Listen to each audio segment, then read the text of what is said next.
All right, people.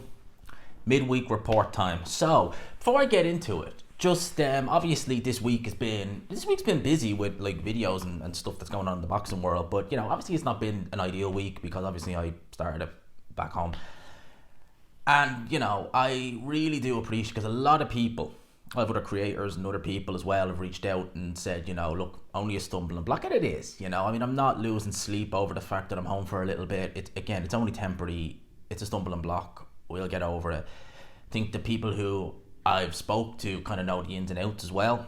And look, it is what it is. Crap happens, and there's that. I've had, like I said, a lot of good texts. A lot of people reached out, and I appreciate that greatly.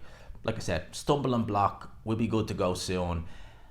But we got to talk about boxing. We got to talk about boxing. Actually, before I go in there, I had a call with Dazn today with one of the main guys that I deal with from Dazn. And obviously he watches my videos. Obviously was like, I knew you were in a hotel last week and now you're back here. I was like, yeah. I was like, that's not a good. He's like, that's not a good sign. But as he said at the end, it's a story now, so let's just make it a good story. And I was like, that's a good way of looking at it. That's really a good way of looking at it. So that's how we're gonna do. That's how we're gonna do it. Let's talk. You see, there's so much come out just over the last 24 hours. There's just, where do we even start? Let's start with Canelo. Right, because I actually uploaded a video. Haven't made it live yet. I uploaded it on Wednesday. Yeah, I recorded the Tuesday, uploaded it yesterday. Haven't had it go live yet. I plan on uploading it tomorrow, but I might have to change it a little bit because Canelo Alvarez has insisted that the Terence Crawford fight could still happen next, despite Crawford versus Sebastian Fundora being ordered. I'm not saying the fight can't happen. The order doesn't matter. This is in relation to the WBO officially ordering Fundora to defend his world titles in a unification against Crawford next. Crawford has 30 days. Crawford is the Crawford next WBA super champion at 154 pounds. They have 30 days to reach a deal or a purse bid will be called. I genuinely, unless I'm losing my mind, I thought Fundora was penciled in to fight Errol Spence, and I checked it and he's not. I genuinely swear I could have heard or read somewhere a couple of months ago that they were fighting next. But Fundora against Crawford, or Fundora against Crawford, or Canelo against Crawford, I know which one I'd rather see. Sebastian Fundora, I didn't pick him going into the Tim Tszyu fight. I did think it was interesting, but I did think it would be a possible banana skin, given the fact that Fundora was on the show, was actually going to be fighting on the undercard, and then was put in on short notice for Tim Tszyu. I think Tim Tszyu was meant to be fighting Keith Thurman. And you're going from a guy 5'7", 147 pounder in Keith Thurman to Fundora, 6'5", 6'6". It's very different. Like, you can't even, like with Fundora, you're dealing. He's going to be fighting someone shorter than him, and he ended up fighting someone shorter than him. With Tim Tszyu, it's like you're fighting someone 5'7" to now almost a foot taller. How in God's name would you prepare for that? Like, you just, in such a short space of time. So I always kind of was thinking that could be a banana skin. Proved that way. Him against Crawford, I'd watch it, but I would rather see Crawford versus Canelo. Even though I think that it would be a fairly run-of-the-mill win for Canelo, just judging by what I've seen in the Madrimov fight, I think that Crawford found his limit in terms of weight. Madrimov performed very well on the night. Now, you cannot take that away from him. It was a very, very good performance by Israel Madrimov. But I think Terence Crawford has found that weight limit. And judging by, as I said in the, well, actually, not in the previous video, I haven't uploaded that video yet, but as I said in that video, Crawford, when he was weighed the next day, these were unofficial weights. They were kind of like, just there the morning after. It was something like 169 pounds he was weighing in. So that's after a full day of rehydration. He's a stone heavier. But, it's a lot of weight to put back on. The superweight middleweight limit is 168 pounds. So the next day after rehydrating, he's only a pound over that. Canelo Alvarez is probably rehydrating another 15 plus pounds after weighing in 168. There's going to be a mad big weight difference, a massive weight difference. And there comes a point where your talent just can't, and that's not to say Canelo's not talented as well, he is. But there comes a point where your talent over that fighter is nullified just purely down to the size.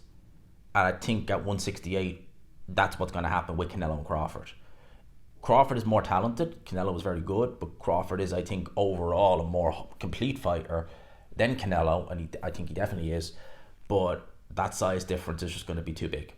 And Canelo is looking for big money. Turki Al-Sheikh, we don't know what way it's going to be with those two, because Canelo, some people liked it, some people didn't. The way he was able to kind of say to Turkey, listen, you are making all these big fights, that's good, but I am the man in boxing. I decide what I do and no one dictates to me.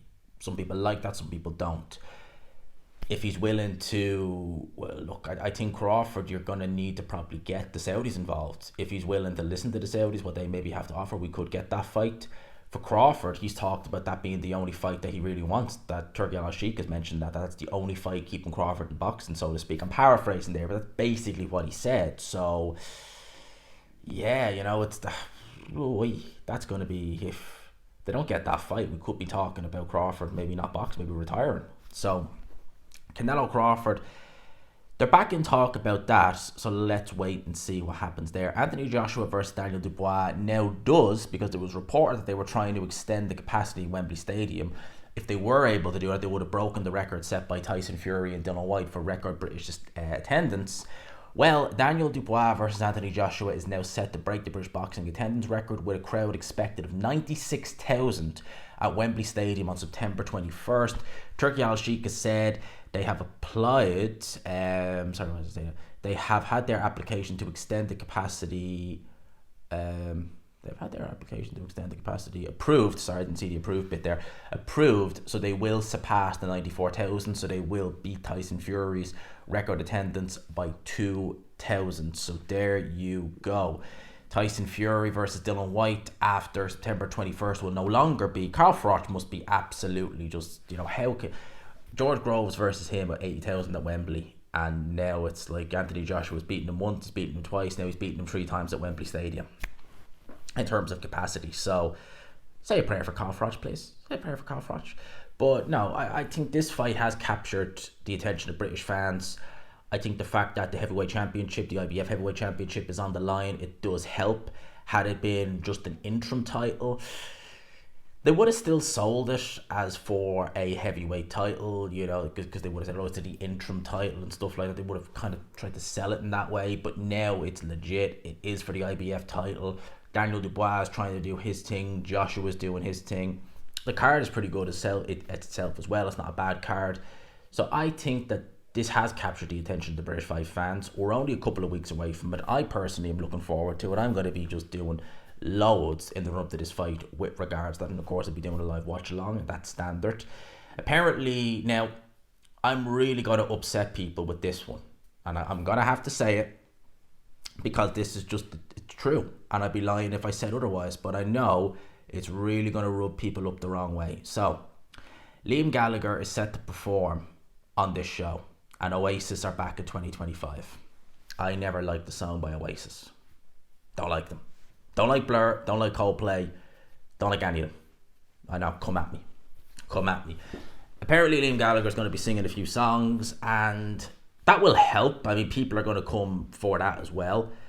That will help attendance, I'm not going to lie. That's probably something. I mean, a lot of people came to see Eminem at the Crawford show and then left, so I wouldn't be shocked if some people come to see Liam Gallagher play. I'm someone who, it's not anything to do with Liam Gallagher, nothing to do with Eminem, but we really are wanting to watch boxing, I mean, the music act, it's a nice little niche thing the Saudis chuck in there, but do fight fans really care? Do we really need to see Liam Gallagher before the main event? Because I often find that the final act, we'll call it final act, if the co-main event, you have the final act and the main event, you're just so hungry to see the main event, because if you're a fight fan, that's what you really came for. You're just please, and it drags the show out. 3 songs by Liam Gallagher, how long is that going to go on for? That's going to go on for 15-20 minutes, and they already do an absolute that's the one thing again with the Saudi shows that I don't like. There's just the running order is all over the place. I mean, you have a fight, talk, preview, talk, fight, same again. Why can't it just work like clockwork? Why can't it just be like fight, a little bit of a review, next fight, a little bit of a review, next fight, little preview, boom, good to go? Why can't they do that? Why does it have to be long? Because then, as I said, you get a card starting at maybe 3-4 o'clock UK time, and it's going on until midnight, sometimes later. There has to be a better way to do it. Surely there has to be a better way to do it. But Oasis fans, yeah, I'm going to upset a lot of people with that one. I just never really got into as a kid, like Oasis or Blur or Coldplay. You know, they never did it for me. Never did it for me. Their music, and it's, I guess it's not just Oasis, it's just none of their songs ever really did it for me. I don't know why. I know a lot of people are freaking out because they're like, oh my god, you know, Oasis is back. I'm just like, look, alright, it's Oasis. But yeah, Liam Gallagher, for Oasis fans, he will be singing, he will be co-maining, we'll say, the Joshua Dubois card. Diego Pacheco is back in action this weekend, and I will definitely be keeping my eyes peeled on this fight because I've said before, I think Diego Pacheco is tremendously talented. I think he's a very interesting prospect. He's only 23 years old, super middleweight, big tall guy, 6'4", seems to have some decent power there. I think Eddie Hearn done well with that guy. You know, Eddie Hearn has 2 super middleweights on his books, Edgar Berlanga and Pacheco. Berlanga is going in there with Canelo. And I think that if he was to fight Pacheco, Pacheco would light him up. So you can imagine what Canelo's going to do. He's in there against Selecki. Now, I've seen Selecki a few times. I remember when he fought Danny Jacobs, which was a really interesting fight. If you've never seen the Danny Jacobs-Selecki fight, it was the first time I ever seen Selecki come in off the back of a win over Jack Hulke, who can be tricky. Jack Hulke can be tricky. And I remember, I think it was the last round of that fight, Selecki got dropped by a big right hand from Danny Jacobs. And Danny Jacobs in his prime was a very good puncher. He was a very, very good puncher. And Jacobs dropped him. I think he went down face first. And somehow, like, I mean, if you'd seen the knockdown, it was a heavy knockdown in the 12th round of a fight that was kind of in the balance. It was competitive. And Selecki just got up, like, I don't want to say he got up like it was nothing, but the fact he got up from it, if you've never seen that knockdown, go and have a look. It's a massive, honestly, it's a massive knockdown. And he was able to come through that. He lost in 2019 to Demetrius Andre when he was having his kind of run, fairly uneventful run, as WBO champion at 160 pounds, where he was just fighting on Dazn shows, and really, that was that. Since then, he's got together a few wins. He only fought once in 2020, once in 2021, once last year. This will be his second fight this year. Selecki is now 35. He is durable. He's not a terrible fighter. He is useful. Not a particularly big puncher, though. So I would imagine Pacheco will win this fight. I'd be surprised if he stops him. If he stops him, I'll be surprised. But I would expect him to win this fight quite comfortably. Chev Clark is also on the undercard against a guy whose name I'm going to F. Torba Akcheki, I think is how you say that guy's name. It's a Nigerian heavyweight based in the US. Sorry, not a heavyweight, what am I saying? Cruiserweight. I was going to say very small for a heavyweight if he's 5'11". Cruiserweight, because obviously Chev Clark does fight at cruiserweight. 2 losses were both split decision losses to Brandon Galton in 2021 and Adrian Taylor in 22. Like I said, both split decision losses. So, and he was down in one of those fights. Looking at his resume, there's not really any. Dion Nicholson. Why does that name ring a bell? Oh yeah, I remember him. He actually fought out of Deontay. I actually remember this was on a behind closed doors show. What show was this on? Was this on the undercard? No, it wasn't on the undercard. I was going to say Ruiz versus that guy, what's his name? Ariola. It was on the undercard of Tony Harrison versus Brian Perella. That was a PBC show. I remember that fight actually. Dion Nicholson, known as the Equalizer, he fought out of Deontay Wilder's gym in Alabama. Yeah, he looked as crude as Deontay Wilder. I remember that. And that's not a great name to have on your resume, to be fair. It's not a great scalp. But that's probably his best win, to be fair. So he's going in there against Chev Clark. Yeah, let's see. Chev Clark, I've never really looked at and thought, crazy good, but it'd be interesting to see how he looks this weekend. So that is on Dazn. It's also part of the subscription on Dazn, just in case, just chucking that in there, the description on Dazn. If you have a look there on screen, the home of World Boxing, 150 fights per year. If you actually go and you sign up to Dazn, you do actually get 7 days free. And if you were to go and say, watch the Canelo fight, which is on September the 14th. You do know we also have a show in New Zealand. David Nyaka's headline as well. I'm just chucking that in there. It's on screen for you. But that is the action on DAZN this weekend. I was also saying that basically I've done a video on it already where Tyson Fury, you're hearing people like Dominic Ingalls, Simon Jordan, and I'm not going to labour the point on this too long because I've already done a video on it, and I want to do a kind of more in-depth video, which I'll hopefully get to recording once I finish up here and have something to eat, on Tyson Fury. Because the claims now that we're hearing, and again, to credit Tyson Fury, it's not him who's doing it.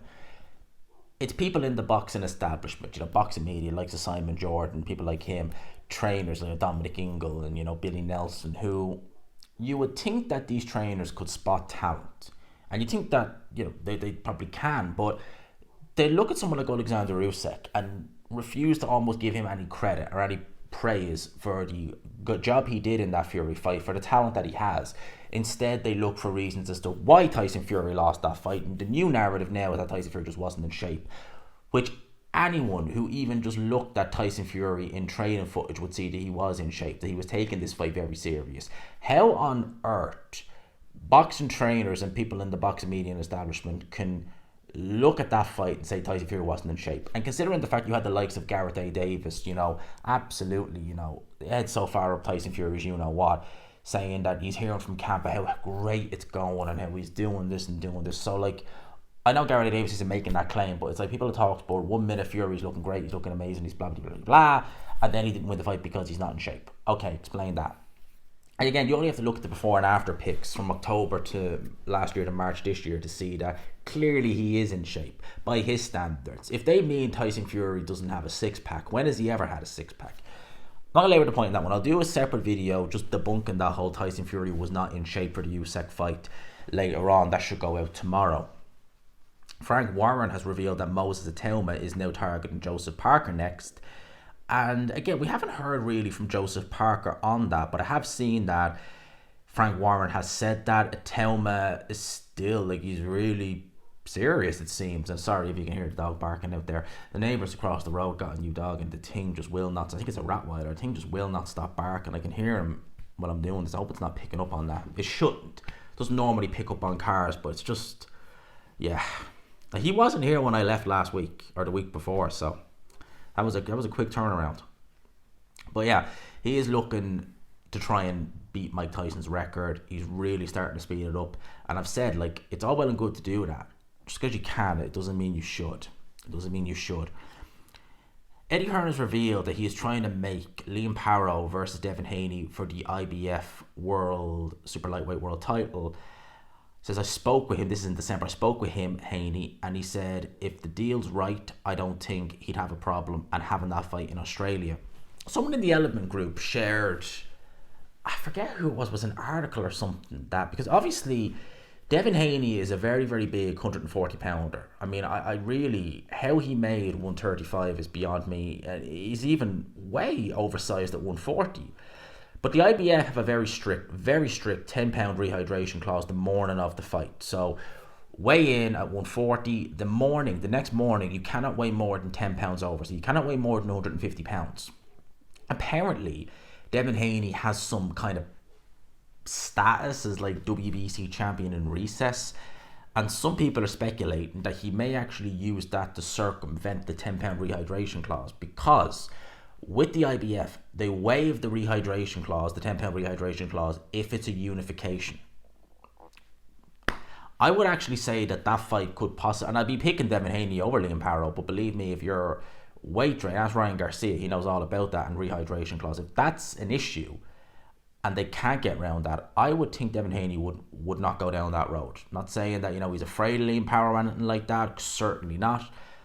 But it wouldn't shock me if he wouldn't go ahead with that fight for that particular reason, the rehydration limit of 10 pounds, which is an IBF thing. There's nothing you can do. It's there. You want to fight for the IBF title and you're not fighting the unification, 10 pounds. That's why Boots Ennis, I think, probably looked so bad in his last fight.